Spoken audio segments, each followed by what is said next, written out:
Ladies and gentlemen, welcome back to the True Life Podcast. I hope everybody's having a beautiful day. It's Friday in the beautiful state of Hawaii. We have a fantastic guest for you here today, the lovely Kasia, who is a health and wellness entrepreneur, the host of the Nourish Podcast, and so much more. We're going to get into some of the things she's doing, some of the things she's done, and just have a really interesting conversation. So, Kasia, thank you very much for being here today. How are you? I am great, even better now that I'm talking to you. So, Well, thank you for that. There is this incredible young woman who I've been listening to her podcast, and I think it's really about to blow up. And she does this thing where she starts off, and I don't think she'd mind me copying it this one time. And what she does is she asks the person, "Give me 3 words that describe you." mm. Well, I do love this question being thrown back at me, and I have to say, I haven't thought about this answer, which is crazy because I've asked countless guests this question. So I'm just gonna roll with whatever comes up. And Okay. the first thing that's coming up for me is passionate. So I feel like that is just such a descriptor of me as a human being.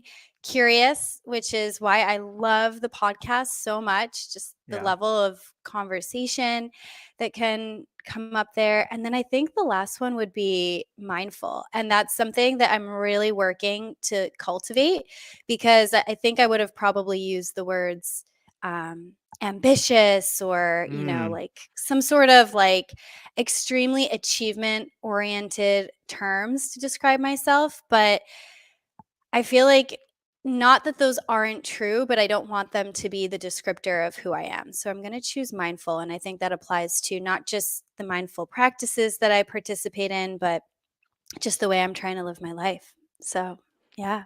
I love that. I love it. It's fascinating to think about. Do you think that the language we use kind of dictates the path that we walk on? Oh my gosh, 100%. 100%.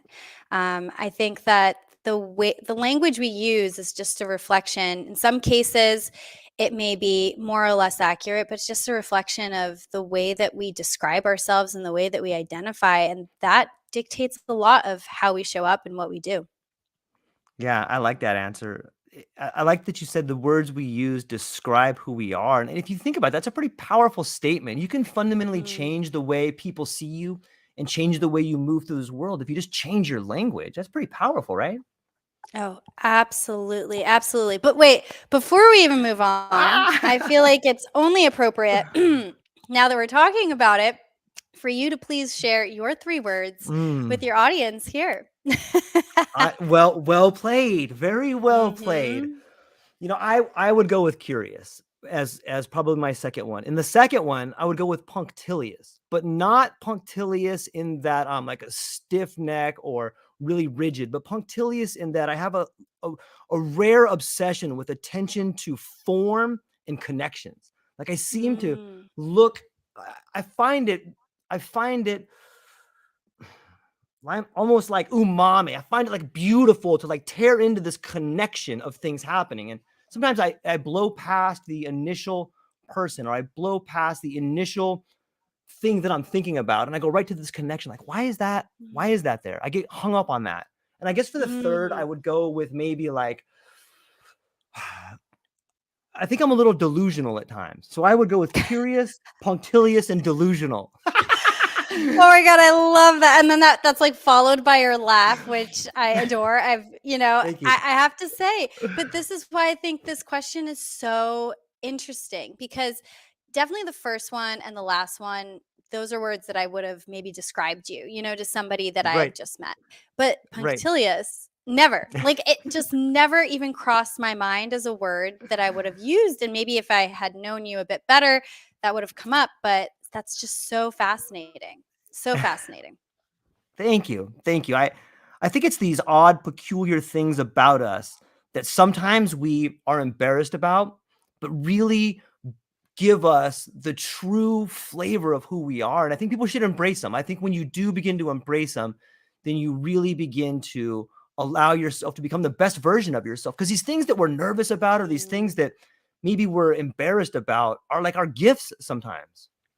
100%. Like, cannot resonate with that more. And it's so funny that we're bringing this up right now because I'm part of a mindfulness program. It's called Heart of Listening, with Deborah Eden Toll. She's a Dharma teacher, uh, from the East Coast, now lives on, from the West Coast, now lives on the East Coast. And um, that is actually the topic that we've spent a lot of time talking about this week, which is how to really kind of own the things that we, in a way, hide about ourselves. Because what we hide, if we don't own it, it owns us, so to speak, right? Like, it kind of is hidden in the shadow, and when you bring it to the light, it doesn't have the same level of power, and it can show up completely differently when we're not hiding from it. And that's just such an important topic. Yeah, I like that. It's on some levels you should steer into the crazy. I think I've learned Mm. that while it can be dangerous, way better to steer into it than try to whip the wheel the other way and then you just are wrecking everything. And I know it sounds kind of nutty, but Mm. maybe that's kind of like leaning into authenticity a little bit, right? Mhm. Mhm. 100%. 100%. I'm curious though, like, a question Okay. that comes up for me when I think about that is, and I feel like a lot of people might be maybe reflecting on that themselves as well, like these things that we are maybe ashamed of, the things that make us unique, that maybe we hide sometimes. Putting them out into the open is scary because you imagine being Yes. judged for that, or kind of things going into disarray. Like, turning the wheel too hard can actually and can leave you crashing into a tree. And so I think it's really interesting to figure out, is it that that is what's happening, that it's causing like a level of disarray when we show up as our authentic selves, even when it's not the most popular thing or the coolest thing, or might be a bit weird? Or is it that we're just in the wrong environment? And for this particular environment, that's just not resonating. And I'm curious to know because, you use your eccentricity in a way as one of the words to describe yourself. So, how have you seen this show up in your life? Like, have you leaned in more into that and then have that had that show up in a positive way?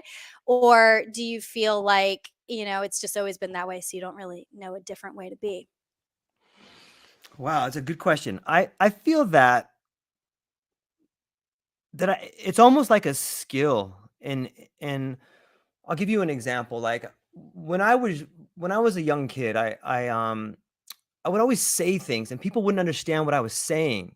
And so Mm. I just got this idea that like I wasn't right. I wasn't the same as everybody, and I didn't get the best grades in like grammar school and stuff like that. And I just didn't see the world the same way everybody else did.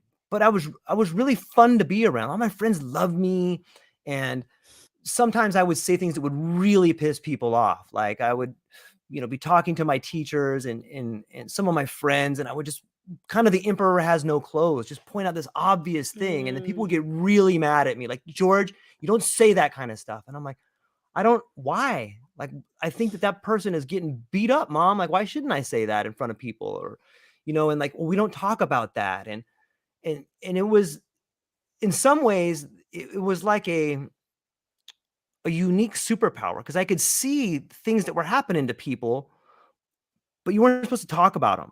And the more that I look at it, it's usually these gifts that we have or these things that we're leaning into are things that happen to us in our life. Like my father was bipolar, so I got to live in this world of Mm. two extremes where we were either, Mm. yeah, we're going to Europe, we're going to Gibraltar for a ribbon cutting ceremony, or like the cops are knocking at my door, like you guys have 30 minutes to grab all your stuff and leave. And so, Wow. yeah, it's interesting, but maybe it's epigenetics or maybe it is learned behavior or innate behavior. I'm not exactly sure, but I think the answer to the question is that in the beginning, you don't know how to utilize the skill. You don't know how to utilize the behavior, so you just try it out. And when trying out anything, you use it wrong, and then you learn to use it right. And not until you get older do you thoroughly understand who you are and the gifts that you have and how to use them in the right way. Does that answer the question? Yeah, 100%. So it sounds like it's kind of a blend of, using it right. When you say using it right, it means Right. probably having like and the effect that feels in alignment with you, the effect that has perhaps whatever outcome you are seeking, like a, I don't want to say like good or bad outcome, but an outcome that seems to resonate well with Right. your essence. That Right. kind of happens when you're saying when you get older, and it's an element of environment, people, maybe like your path, all those things coming together. But so it does sound like, if I'm hearing you correctly, like there is an element of perhaps the environment or the people or the circumstances you were in just weren't willing and able to receive what you had at the time, versus the idea that there's something that's wrong with that, kind of weird elements of self that you had to learn to hide. And I think that's just such a powerful message. Such a powerful message. What do you think? Do you think it's the environment, or you think we're just in the wrong? If I pose the question back to you, what's your opinion on it? So I have to say, and this is just such a relevant question for me because I feel like I'm undoing about 15 years of conditioning, like in the past 3 weeks, frankly, and I can get into that. But I truly think that it's not that the kind of quality or skill or way of being is wrong. I actually believe it's just about finding the right environment and the right group of people. Mm. And we were right before we went live. We talked a bit about our mutual friend Sebastian. Shout out to him. And he was my first podcast guest on the Nourish podcast. And there was a line that he said that still sticks with me, which is, if you're not being yourself, how will your people find you? Right.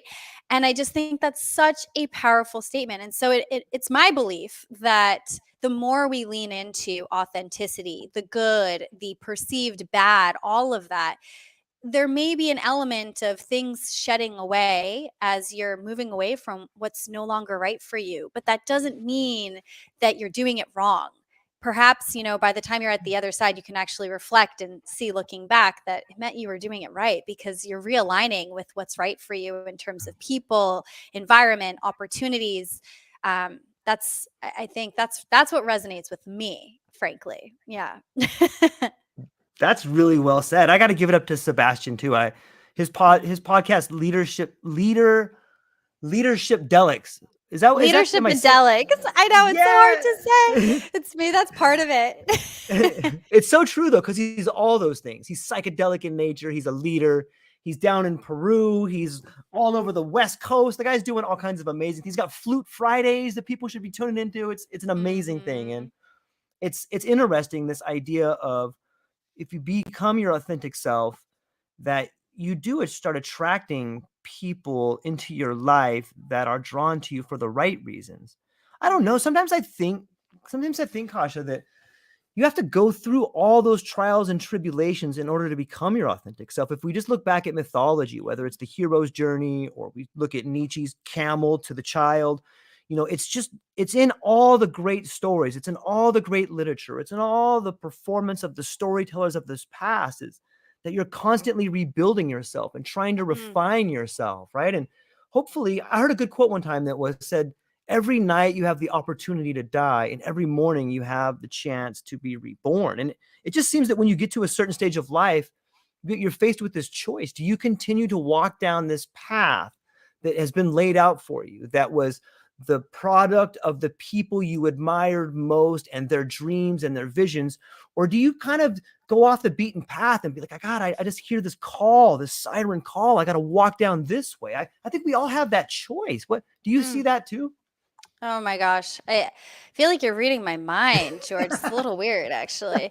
Yes, 100%. And I love that you brought up kind of this rebirth process and even kind of reference back to mythology, because I think as a society, we've in a way forgotten that it's okay to pivot. It's okay to make changes. It's okay to experiment. And I think as we get older, there's kind of, on one hand, you get more in touch with what's authentic and true to you. But on the other hand, there's also a lot of fear of change. And this just resonates so deeply with me because, and I don't know if you had talked to Sebastian about this before and you know this or not, but Sebastian and I, we met at Microsoft. And prior to us meeting, I had spent a total of about 11 years working in the tech industry in product Mm, management, operations, marketing, everything from building software for Microsoft, working for AI companies, organizing TEDx events. And I feel like I was always moving towards what I thought at that time was the dream, right? To mhm, end up building a very successful tech company and whatever that looked like. And, you know, I think that there's an element of struggle with that. And so I kind of accepted that as being true as I went on the path. I got the promotion, I got the next job. Then I started to explore entrepreneurship and what that would look like from like a very boxed view, which is that it looks like this. You have the idea, you follow mm, the playbook of raising money and what that looks like. And it was actually very recently that it started to occur to me that perhaps that's not the only way of doing things, and perhaps this may not be the way that resonates with the way I want to show up in the world. And I struggled with that a lot, a lot, a lot, a lot. And the idea of experimenting and deciding that something's not right for you, especially when you've mm, committed to it, or taking a different path or turn, there's just so much insecurity around not having it figured out, being like, this is exactly what I'm doing, this is who I am. And changing that, felt so uncomfortable. And it felt so uncomfortable when I left Microsoft without a very solid plan figured out and started grad school studying Chinese medicine.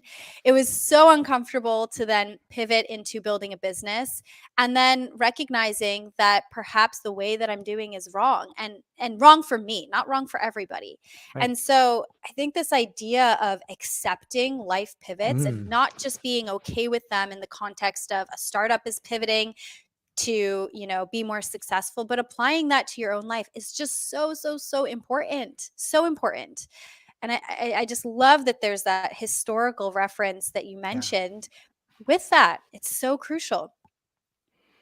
I I love it. I'm curious. Fear seems to be a paralyzing emotion. And when you're gonna leave, like you're in this area, you're making good money, you have good connections, you're probably feeling pretty good about yourself, at least on the society's level of what success is defined as. But there's fear there to leave, and that's Mm. probably why a lot of people don't, but you did. How did you Was it a surrender to fear? Was it an overcoming of fear? Or what was your relationship to fear, and how did you manage making that jump? Oh my gosh. Yeah, George, I don't know if I can curse on this podcast, but it was Do effing it. terrifying, fucking terrifying, terrifying. And I just want to emphasize, like, it did not happen overnight. I mean, I felt so much misalignment for a Mm, while. And it's not to say that there was anything wrong with the company or the people I was working with. I mean, and it's almost even harder, by the way, when you do like the people and you're yeah. thriving, because that's the thing, right? When you're doing something that isn't the right fit and you're failing at it, maybe at one point you'll be like, okay, well, I feel like I failed enough and maybe this isn't the right thing for me. But it's almost harder when you're doing well and you're getting promoted and you're making great money and you're getting these incredible offers. And it was so scary to walk away from that. There was the fear of, what will other people think? And in fact, when I told people I was leaving, not only did everyone pretty much try to convince me Mm, not to leave, but people thought I was going crazy. mm, I remember one person, a very senior person actually, had told me, well, don't tell the senior leadership team what you're doing because they're going to think you lost your mind. Like, don't tell them that you're leaving and you're starting to go to grad school to kind of explore, by the way, spirituality, the essence of Chinese medicine, which is what has interested me for so long. And I remember feeling like, oh my God, like there's like this shame associated. Not only is it scary, but it's like there's this judgment of shame. And that was probably the worst thing that somebody could have said to mm, me at that time. And now that I heard it, I was like, all right, well, that was the lowest. So it can only go up from there. But no, it actually got worse because you try to leave and they throw other opportunities at you. You're really second guessing. But honestly, I think the most powerful antidote to fear, I really think it are two things and they're connected. One, it was this deep rooted feeling. I had this moment of realizing that I only have one life. And if I were to pass away tomorrow, where how would I feel about my life? Like, even knowing that I tried and failed would feel better to me than feeling like I never tried at all. And so that thing of like really coming to terms with, in a way, your mortality and your authenticity, those two things, Mm. like getting a taste of what is really meaningful to you, and how just not trying would not be giving my life and my identity and myself a chance. And that seemed in the moment to be more important. But to say that I didn't have panic attacks, like clinically diagnosable panic attacks, doubts before and after the fact, uncertainty, fears, all those things, I mean, that I just have to admit, like, that was there. And yeah, I guess I surrendered to it. Just rolled with it. Wow. Thank you for sharing that. I think it's something that people who are on the fence about finding a path in life can sink their teeth into that. Did you find Mm. that sometimes, like I've found that there's this look of despair that other people give you? It's like almost like they feel sorry for you, like, oh, you're doing that. It's like, so for me, I'm like, oh, that person thinks that about me. Oh my God. You know what I mean? And it's like, that's so hard for me sometimes. So Like, I did you want ever to get ask that you feeling? something. I want to ask you Okay. something. Did Yeah. you actually get that kind of a comment from somebody, or are you perceiving that that's what they're thinking when they look at you? It's the second one. It's the Mm. perception. It's Yeah. the maybe the projection I'm seeing is just their projection on me of like, oh my God, I could never do that. But maybe that speaks Yeah. volumes of how I feel about myself in some ways. But yeah, I that was a great observation on your part, because I do see it that way sometimes. And but it's interesting to be in that position where you're walking away from something that is working and you're like, okay, I'm just going to Mm. do this other thing. Did you have people next to you that were like a rock for you, that supported you? Did you have people there that like you could turn to if you needed them? Yeah, 100%. And before I even, first of all, I do want to acknowledge that the question you'd asked me about Yeah. feeling like people were looking at me like that, Oh I yeah. had my own version of that. So I just want to Okay. acknowledge that. But the reason why I Yeah. asked that question is because I spent a lot of time kind of reprogramming in my mind, like, well, they Mm, didn't say it to me. So do I right. know that it's 100% true? And I couldn't say yes to that, except for that one person who had said it to me. But then what I did, and this is no shade on his life, by the way, I Right. just looked at his life and I was like, well, is he living the life that I would want to live? And maybe he's very happy with it. So Right. this is not a shade against that, but the answer was no. And so then the path was clear, right? Or the direction I was going to make. But I want to acknowledge that.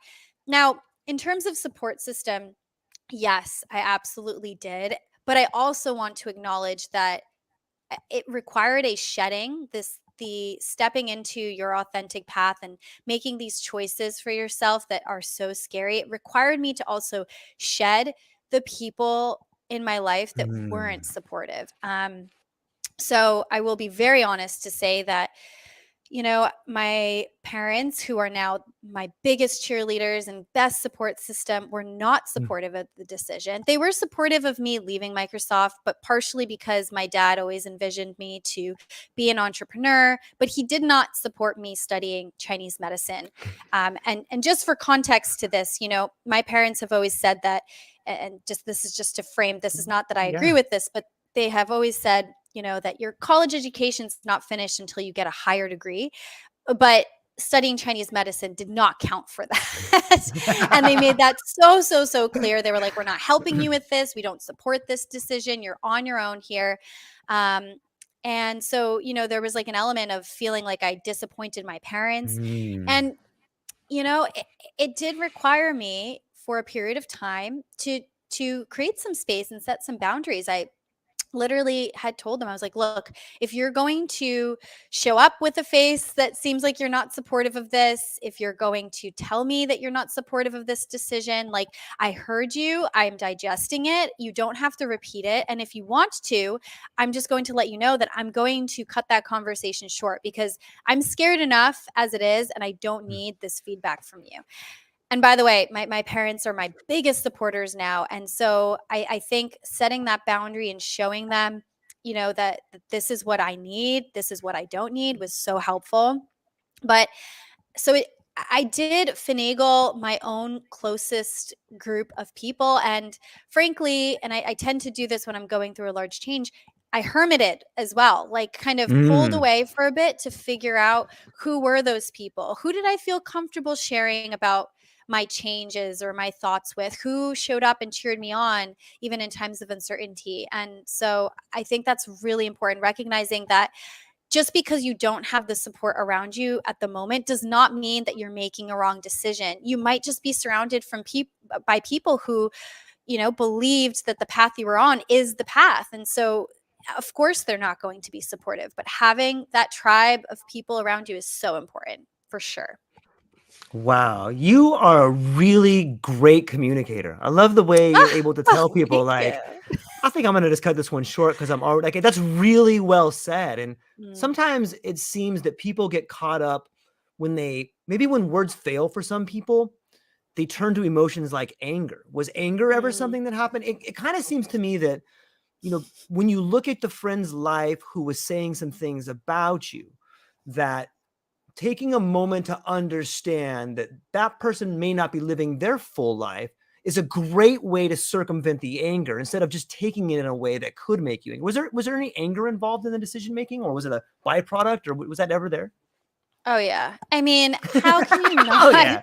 Of course. I mean, there was anger, there was grief. I mean, I'll just use Mm, the example with my parents as an example because um I was so angry that I didn't receive my dad's support at the time, right? There was anger, there was grief, there was shame. I felt like, maybe mm, he was ashamed of what I was doing. He was ashamed. How would he introduce me? I'm not the daughter that works at Microsoft with X fancy title anymore, and maybe I'm not choosing the same path he had wished for me.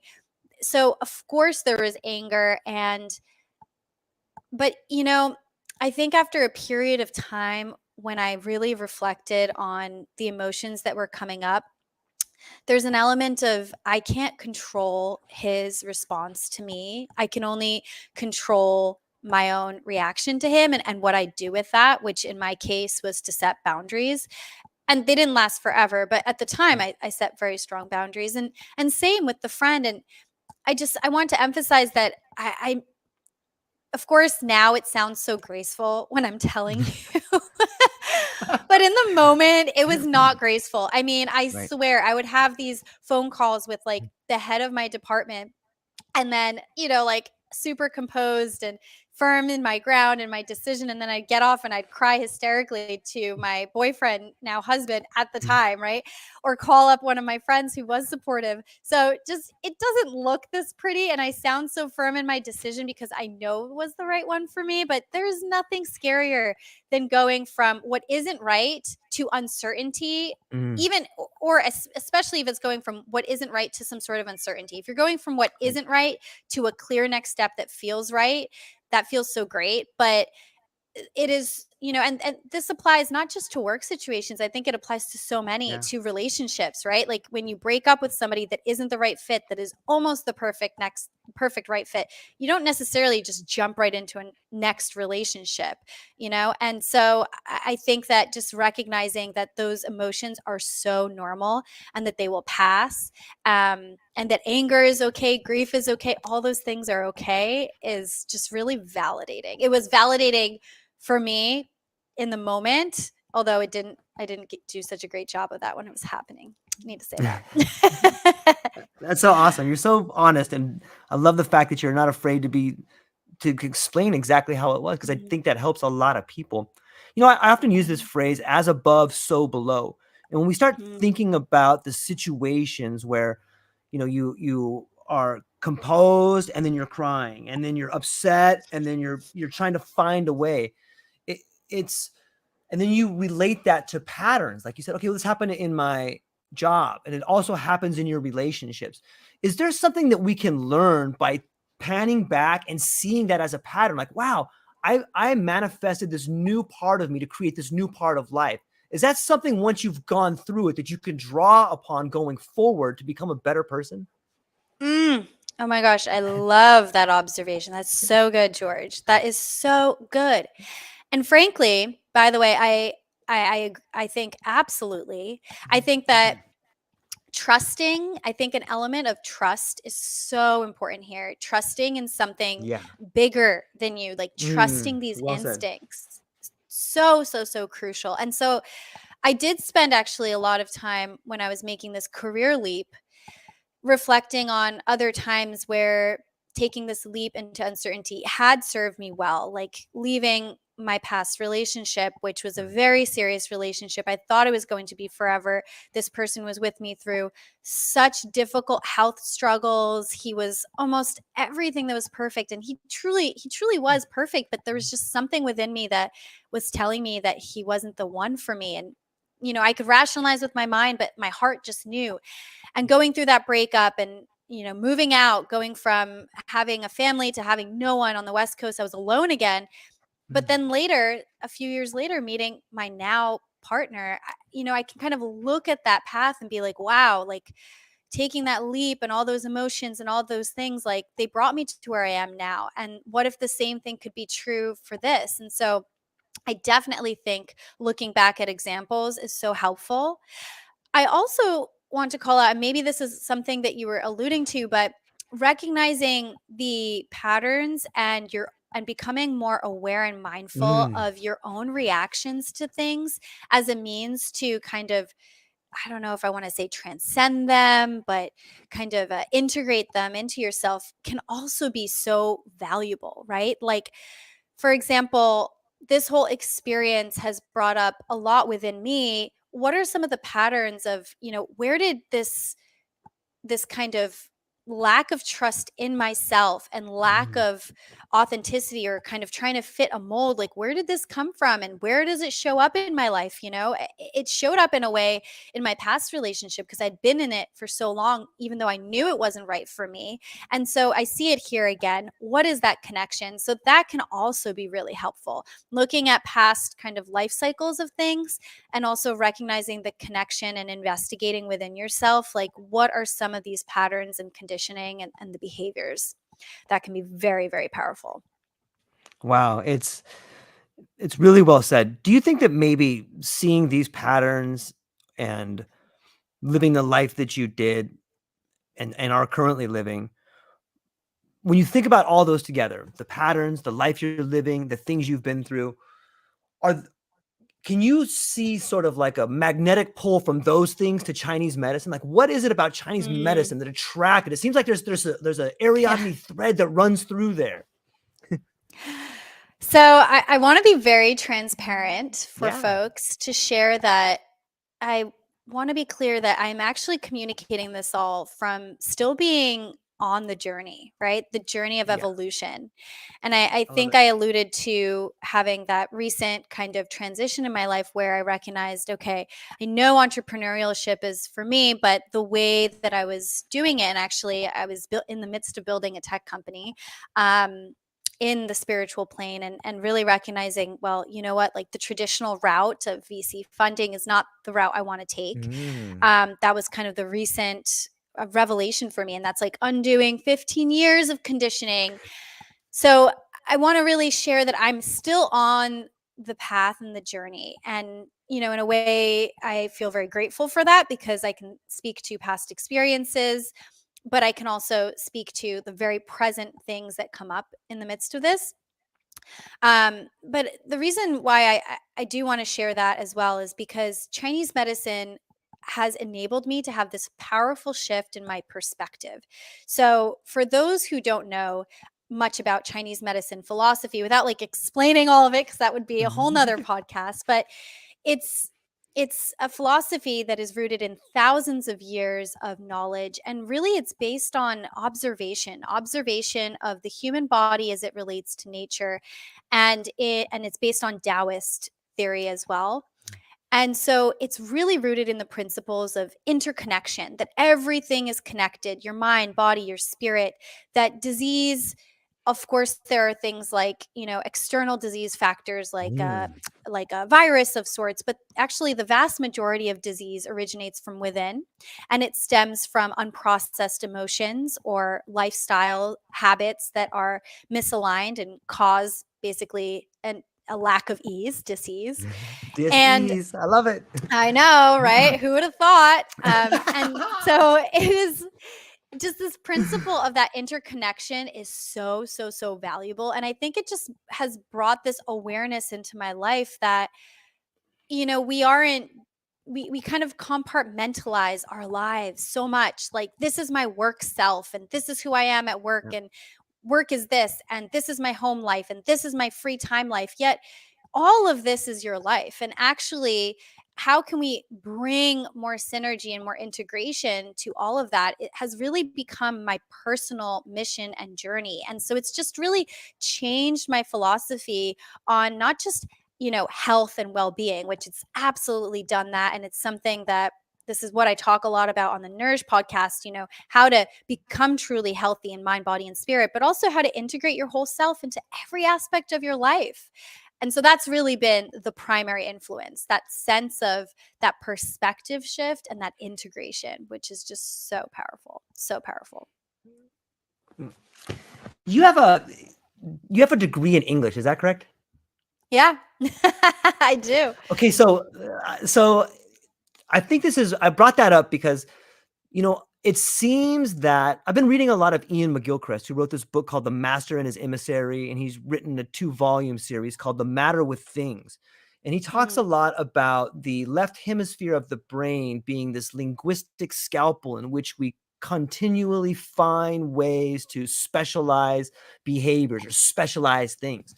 And he refers to the right hemisphere of the brain as like the master, and the left is the emissary. And the master has like this grand plan, and it sees these large mental images and is able to understand the symbolic nature and has the symbolic modeling of metaphor. And so he talks about the world we kind of live in today is much like you said. It's like this compartmentalized, closed off, boxed labels of different people. And when we look at the Western societies, we see this idea of linguistics as a higher order of thinking.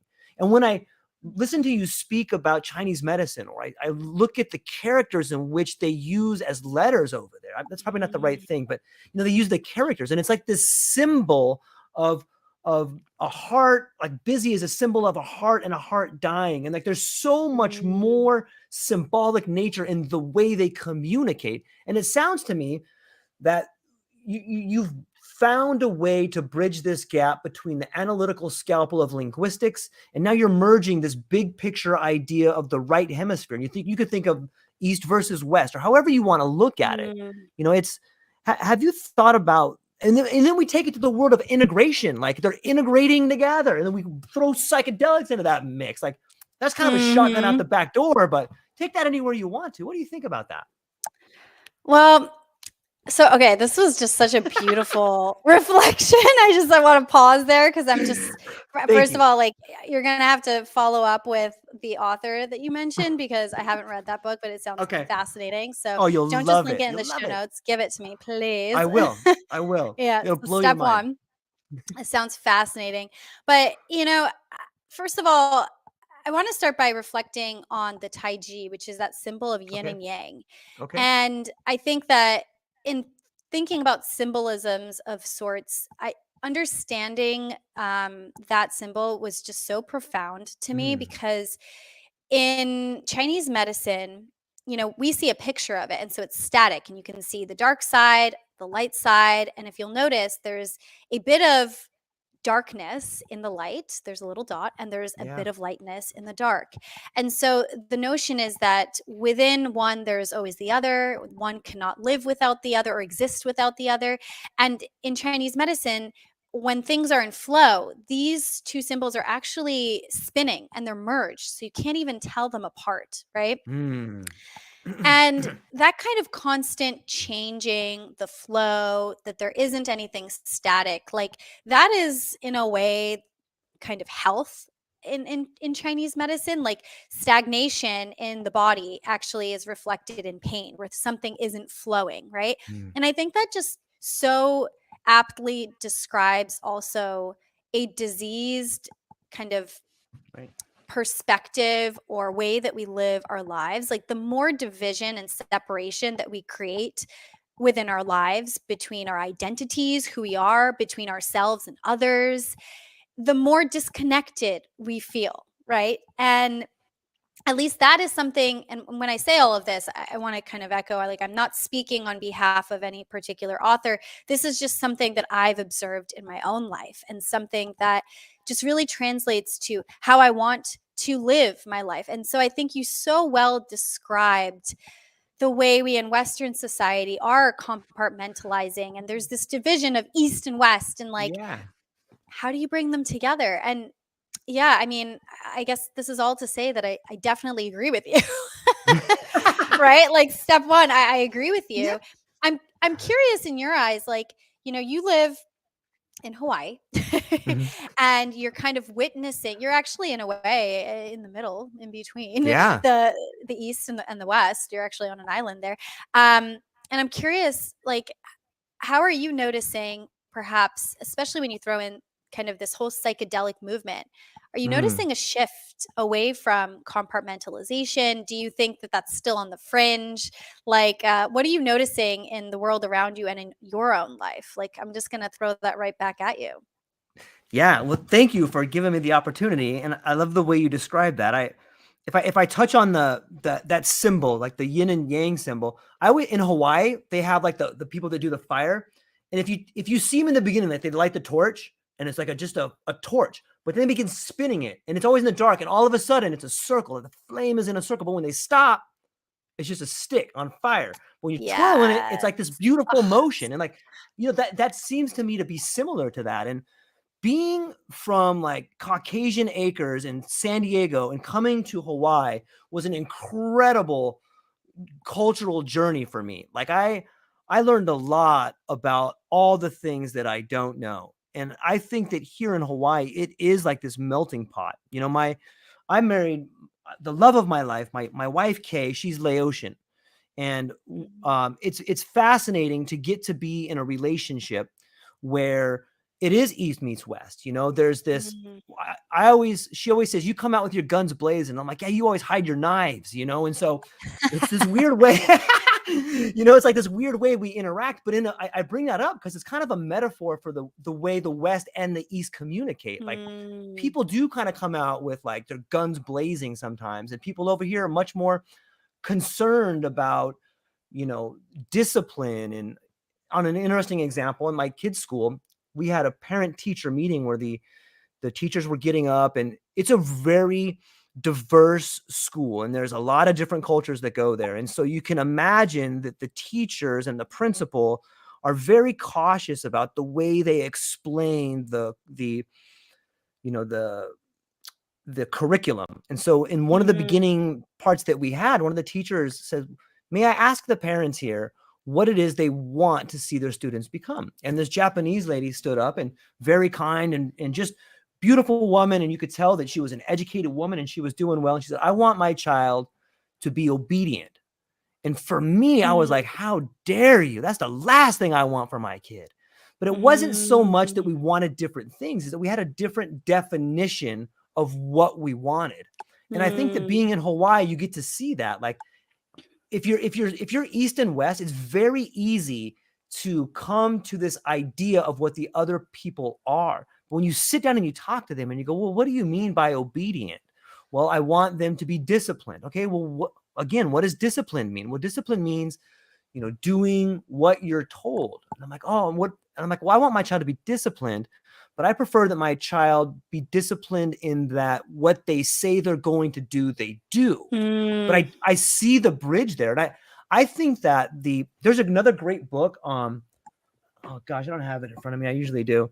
It's called Storming. I do. It's right here. It's called Storming Heaven. And I tried to hold this up for people watching. mm, It's called Storming yeah, Heaven, and it's by Jay Stevens. And he talks a lot about the psychedelic movement in the 60s and how what some of the people in the Far East were saying is that the psychedelic movement is sort of like a Trojan horse to bring the ideas of the East to the West. And you can see that mm, now in this explosion of psychedelics. Like people are talking about mindfulness, people are figuring out ways to see spirituality in a way they never have before. And so I guess that's a long winded answer of being in Hawaii. I do get to see the merging of East and West. And I think what you're seeing here is like a first outbreak of this new merging together of East and West. And I think it's moving. It's the same way that the storms move from here to there. So too are we seeing this merger of East and West beginning to move towards the mainland. So I see it happening here. And I bet you could see it on the West Coast. If you look at some of our mutual friends that are going to Peru, or whether they're starting their own retreats, or they're starting to entertain the ideas of spirituality being more than, connecting them. I've even seen churches that are starting to bring together the idea of all the gods, and I see that as such a positive and beautiful thing. But mostly what I see too, Kasia, that I want to bring up is the idea of people having their personal transformation, like you having this personal transformation and becoming the best version of yourself. I think that is part of the East versus West kind of thing. I know that was a lot there, but do you see the idea of East and West coming together where you're at? Absolutely. Absolutely. And before I even jump into that response, I just want to say thank you for sharing. I think it's so fascinating to hear what it's like on the island. My cousin grew up there. And so beautiful. Yeah, it's so beautiful, and it's just so fascinating to also see, what it looks like to have a melting pot of different cultures all in this one place, and how that shows up, and how beautifully you were all able to communicate, it sounds like, from what you're describing, and kind of find the bridge, which is just amazing. Amazing. You should teach a class on that for folks, first of all. Yeah. Let's start there. Yeah. So absolutely, here on the West Coast, I mean, I think it's showing up in so many different forms. I think there are a couple of trends that I'm noticing. There's obviously the psychedelic movement, which I think just opens people's minds and shifts perspectives. And I think that is just so important to recognize, I think, the interconnection of all things, and have a perspective shift, and feel more of that kind of the feeling of oneness, as opposed to separation. That individualism is, I think, very traditionally like a Western thing. And there's also, I think, and you can call this East or West, because I think the element of spirituality is kind of all permeating, but there's definitely a pull for a deeper sense of connection from a spiritual sense. And I find this to be pretty fascinating, because statistically, there's been a decline in organized religion. And I think if you read on the literature around it, and I can send you some stuff afterwards if you want to hyperlink it. But it's something like 25 to 30%, according to Pew Research, of U.S. adults identify as spiritual but not religious.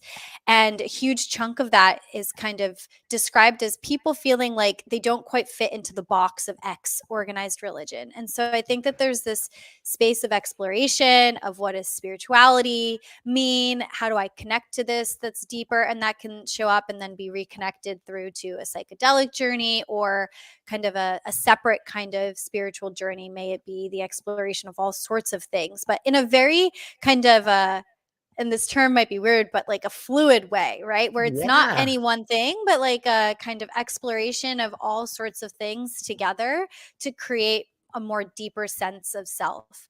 Now, but in terms of the transformation, I will say, I think that there's like a rise of this, but I don't know if I would describe that as traditionally Eastern or Western. I still think it's like fairly individualistic, and in a way I have to acknowledge, like, I feel so fortunate to even have been able to go through this, because I think in order to be in that place to do it, certain things need to line up, right? Like I don't know that I would have had that kind of awakening and change. Not, I may have had the awakening, but my actions would have been different if, for example, I was a single mom supporting several kids right now. Like, I grew up from a place where I was not able to afford a lot of things, and I grew up in a lot of lack, but I have, earned a great salary at Microsoft that made that possible for me. So I just want to acknowledge that.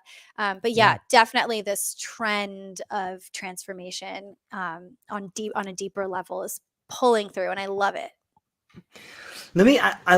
I really think you brought up a really great point in that being fortunate enough Yeah. to go through a transition that is not easy, especially if you don't have the resources to do it. Yeah. Okay, after going through this, how do you feel about your relationship to responsibility now? Do you feel like a greater responsibility to try to give back to people? Oh my gosh, 100%. Well, I think I also think that's actually like front and center for me, and especially this recent Yeah, transition of kind of intention that I had around how I want to build businesses in the world. That comes from a place of, you know, really, because I was going on this path of, the yeah, traditional, like going back into tech, but from an entrepreneurial side and integrating, my experience in technology with my passion for mindfulness and spirituality to build some sort of a big tech business. And there's nothing wrong with that, by the way. I want to call that out. But yeah, I realized as I was going along the path, the way that I was doing it, I was becoming very disconnected from my original intention and purpose. And that is really to serve. And mm, I think that's really important to acknowledge because we talk a lot about burnout in our culture. And of course, yeah, a lot of that can be attributed to lifestyle choices and decisions that may or may not be within your control. When you have to work really long hours, you're not living a balanced life, you have kids to take care of, like all these different things. However, I think a part of it as well is losing a sense of purpose. And there's pretty fascinating research around longevity and how much a sense of purpose has an impact on living a long, fulfilling life, and purpose in the sense of yeah, giving back to people, creating something of value. And if we're talking about how to harness energy that is clean energy from within, that is sustainable, it has to come from the heart. It doesn't just come up from here. It has to come from the heart. And so, yeah, that is like my utmost intention, and that is where my focus is going. Like, how can I maintain that in whatever it is that I do? The podcast, the business, like all of that. I love it. In a way, I think you've defined spirituality, like what it means to you, by talking Mm, about having the responsibility to give back to people. And, you know, when I think about spirituality, I was never raised going to church on Sundays, and I've read quite a bit in different types of different religions, but I wouldn't say that I'm Eastern Orthodox or a Christian or a Catholic or anything.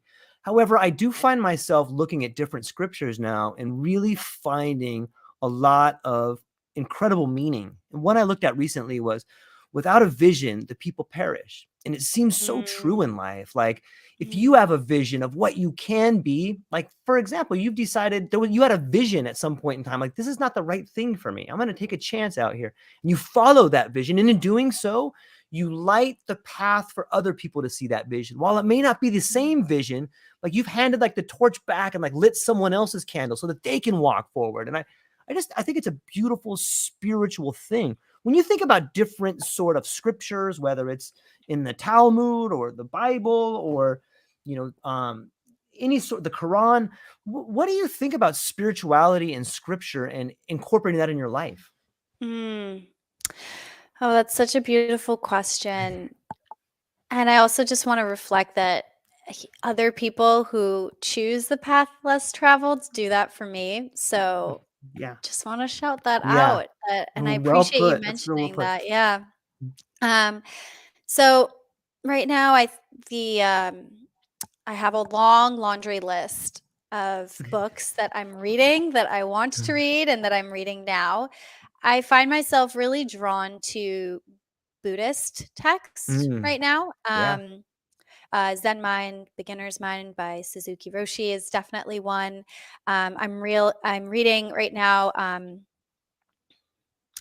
It is Luminous Darkness by Deborah Eden Toll, who I had Mm, mentioned earlier. And it's about how to lean into the dark, uncertain nature, or like limbo or uncertainty, or even dark places, like when we're going through difficult times. And I think that's just such a beautiful book. And it's based on Buddhist philosophies. And I think the reason why I feel so pulled to it is because I think it's so important to as much as possible for me personally to start to tap into, again, like heart-led leadership, intention that is not overwhelmed by ego. And it's so easy to go in the other direction, especially when we're talking about anything that is going to create a monetary kind of exchange or value in the world. It's so easy to be overtaken by things that perpetuate financial success or power, like that those are places where the ego thrives, and there's nothing wrong with that. I just want to call that out. But I think that it's so important to keep in like a intention that is meaningful, kind of front and center, and the thing that powers you. And when I say you, I speak really of myself and my intention here. And so that is what I'm leaning into. Like, how can I really continue to cultivate that part of myself, and not let the ambitious, striving side, which is definitely like purely ego driven, to overtake things. And that's kind of where I'm coming from with that. It's amazing to me. We're kind of coming up on an hour right here, Kasia. I just want to What? say, I know. This is way too fast. Yeah. This is really fun, and it has exceeded all Mhm. my expectations. I'm really thankful for that. So we'll have to do it again, I think. Mhm. I would really like that.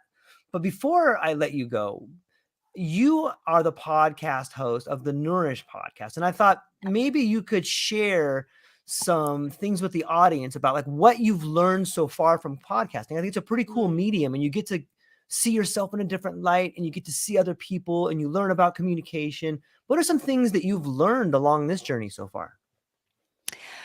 Oh my gosh. Well, first of all, I love, love, love, love the podcast. Yes. That is truly like, that is a heart-led venture, 100%. Cannot emphasize that enough.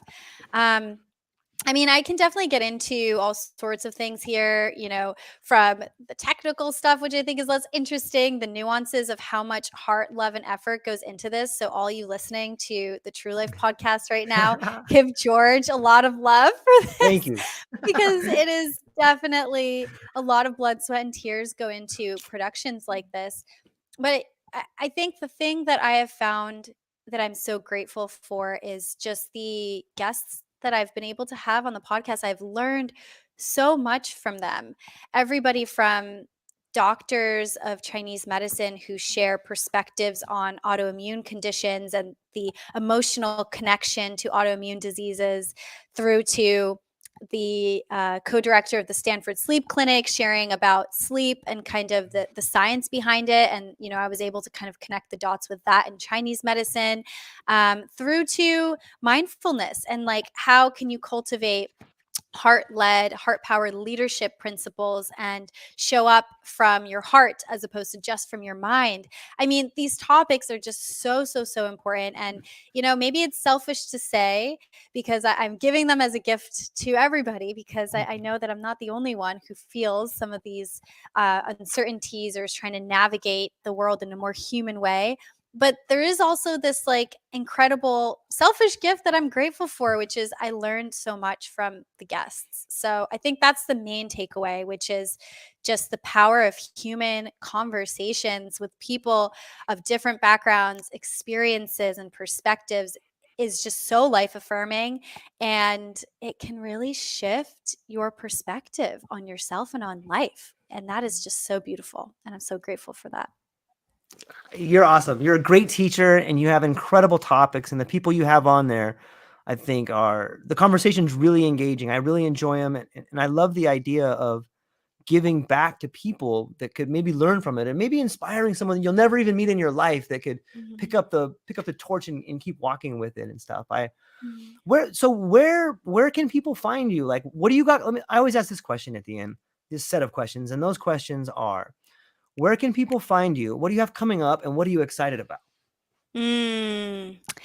Well, first of all, George, I just want to say that everything you just mentioned that I do with the podcast, I have to throw right back at you, because you're doing that with the True Life podcast. Thank So, you. right back at you. And this was such a joy. Thank you so much. So, you can find me on the Nourish podcast, which is available on pretty much every podcasting platform out there. You can search for Nourish, and then I should be one of the top results. But if you don't find me, just type in my name, Kasia, and you'll definitely find me there. And that's really my main platform. I do post on Instagram and on LinkedIn. You can find me there.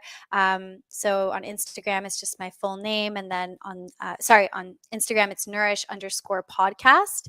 And on LinkedIn, it's my full name. So you can connect with me there. I would just love to connect with the community. And then in terms of what I have going on, well, I have some incredible guests that are coming onto the podcast. So definitely check that out.